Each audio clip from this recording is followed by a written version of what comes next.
Hi friends, welcome to cook with Pramila. Friends, చాలామంది subscribers కామెంట్లో ఎగ్గుతో ఏదైనా వెరైటీగా ఈజీగా కర్రీని చూపించండి అని అడుగుతున్నారు. సో వాళ్ళందరి కోసం ఈరోజు చాలా సింపుల్గా చాలా వెరైటీగా ఎగ్గు కర్రీ అయితే చూపించబోతున్నానండి. ఈ ఎగ్గు కర్రీ చపాతీలోకైనా రైస్లోకైనా చాలా బాగుంటుంది. తప్పకుండా ఒకసారి ట్రై చేయండి. Trust me. ఈ ఎగ్గు కర్రీ ఎలా తయారు చేసుకోవాలో వీడియోలోకి వెళ్ళి చూసేయండి.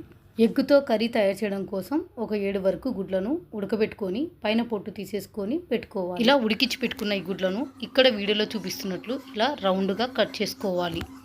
ఇలా మొత్తం అన్ని గుడ్లన్నీ ఇలా రౌండ్గా కట్ చేసుకొని పెట్టుకోవాలి. ఇలా మొత్తం ఎగ్స్ అన్నీ ఈ విధంగా కట్ చేసుకోవాలి. ఇలా కట్ చేసుకున్న తర్వాత ఇప్పుడు ఈ ఎగ్గు కర్రీలోకి మసాలాను తయారు చేసుకుందాము. ఒక చిన్న మిక్సీ జార్ తీసుకొని ఇందులోకి ఒక 2 టమోటాలు, 4 పచ్చిమిరపకాయలు కట్ చేసుకొని వేసుకోవాలి. ఇందులోనే కొద్దిగా పుదీనా, కొంచెం కొత్తిమీర కూడా వేసుకొని మరీ మెత్తగా కాకుండా కొద్దిగా కచ్చాపచ్చాగా మిక్సీ పట్టుకోవాలి. మిక్సీ పట్టుకున్న తర్వాత మీకు చూపిస్తాను, ఆ విధంగా వేసుకోండి. చూసారు కదా, ఇక్కడ వీడియోలో చూపిస్తున్నట్లు మీరు ఈ విధంగా అయితే మిక్సీ పట్టుకోవాలి. తర్వాత కర్రీ తయారు చేయడం కోసం స్టవ్ మీద ఒకటి బాండి పెట్టుకున్నానండి. ఇందులోకి ఒక 4 టేబుల్ స్పూన్ల వరకు నూనెని వేసుకోవాలి. నూనె వేడాక ఒక 1/2 టీ స్పూన్ జీలకర్ర, ఒక ఎండుమిరపకాయ, 3 మీడియం సైజు ఉల్లిపాయలను చాలా చిన్నగా చాప్ చేసుకొని వేసుకోవాలి. మంట సిమ్లోనే పెట్టుకొని ఈ ఉల్లిపాయలన్నీ లైట్ గోల్డెన్ కలర్ వచ్చేంత వరకు బాగా ఫ్రై చేసుకోవాలి. ఇవి తొందరగా ఫ్రై అవ్వాలంటే ఇందులోకి కర్రీకి సరిపడా కల్లుప్పుని వేసుకొని ఈ ఉల్లిపాయలన్నీ కలుపుకుంటూ ఫ్రై చేసుకోవాలి. ఇలా ఉల్లిపాయలన్నీ ఇలా కలర్లోకి రాగానే ఇప్పుడు ఇందులోకి 1 టేబుల్ స్పూన్ వరకు అల్లం వెల్లుల్లి పేస్ట్ కూడా వేసుకొని అల్లం వెల్లుల్లి పేస్టు పచ్చివాసన వెళ్ళిపోయేంత వరకు బాగా కలుపుకుంటూ ఫ్రై చేసుకోవాలి. అల్లం వెల్లుల్లి పేస్టు పచ్చివాసన వెళ్ళిపోయేంత ఫ్రై చేసుకున్న తర్వాత ఇందులోకి 1/2 టీ స్పూన్ పసుపు, 1.5 టీ స్పూన్ వరకు కారం, 1 టీ స్పూన్ ధనియా పౌడర్, 1/2 టీ స్పూన్ మిరియాల పొడి వేసుకొని అంతా బాగా కలిసేటట్లు కలుపుకోవాలి. ఇలా కలుపుకున్న తర్వాత ఇప్పుడు ఇందులోకి మనం ముందుగా గ్రైండ్ చేసి పెట్టుకున్న పేస్ట్ను కూడా వేసుకొని అంతా ఒకసారి బాగా కలిసేటట్లు కలుపుకోవాలి.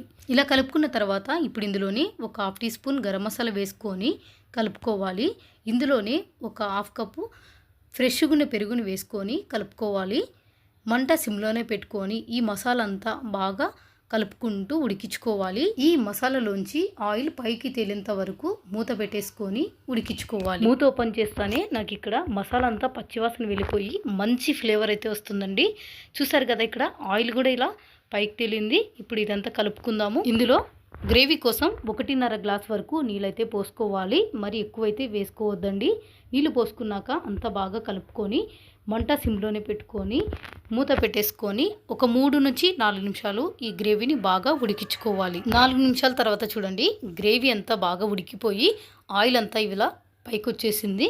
ఒకసారి ఇదంతా బాగా కలుపుకొని ఇప్పుడు ఇందులోకి మనం ముందుగా కట్ చేసి పెట్టుకున్న ఎగ్స్ను అన్నీ ఇందులో వేసుకోవాలి. కట్ చేసి పెట్టుకున్న ఎగ్స్ అన్ని వేసుకున్న తర్వాత ఇందులోనే కొద్దిగా కసూరి మేతిని చేత్తో నలిపి వేసుకోవాలి. వేసుకొని ఇదంతా ఒకసారి నెమ్మదిగా కలుపుకోవాలి. ఫాస్ట్గా కలుపుకున్నారంటే ఈ ఎగ్స్ అన్నీ విరిగిపోతాయి, కాబట్టి స్లోగా కలుపుకోవాలి. ఇలా కలుపుకున్న తర్వాత ఒక 2-3 నిమిషాలు మంట సిమ్లోనే పెట్టుకొని ఉడికించుకోవాలి. అంతేనండి, రెడీ అయిపోయింది. వెరైటీగా సింపుల్గా మీ అందరి కోసం ఎగ్గు కర్రీ. లాస్ట్ ఫైనల్గా కొత్తిమీర వేసుకొని కలుపుకొని స్టవ్ ఆఫ్ చేయడమే. చూసారు కదా ఫ్రెండ్స్, మీ అందరి కోసం నా స్టైల్లో సింపుల్గా చాలా డిఫరెంట్గా ఎగ్గు కర్రీ అయితే రెడీ అయిపోయింది. తప్పకుండా మీరు కూడా ట్రై చేయండి, చాలా బాగుంటుంది. రైస్లోకైనా రోటీలోకైనా ఎందులోకైనా సూపర్గా ఉంటుంది. ఫ్రెండ్స్, చూసారు కదా సింపుల్గా వెరైటీగా ఎగ్గు కర్రీ ఎలా తయారు చేసుకున్నామో. ఈ వీడియో మీకు నచ్చినట్లయితే వీడియోని లైక్ చేయండి, షేర్ చేయండి.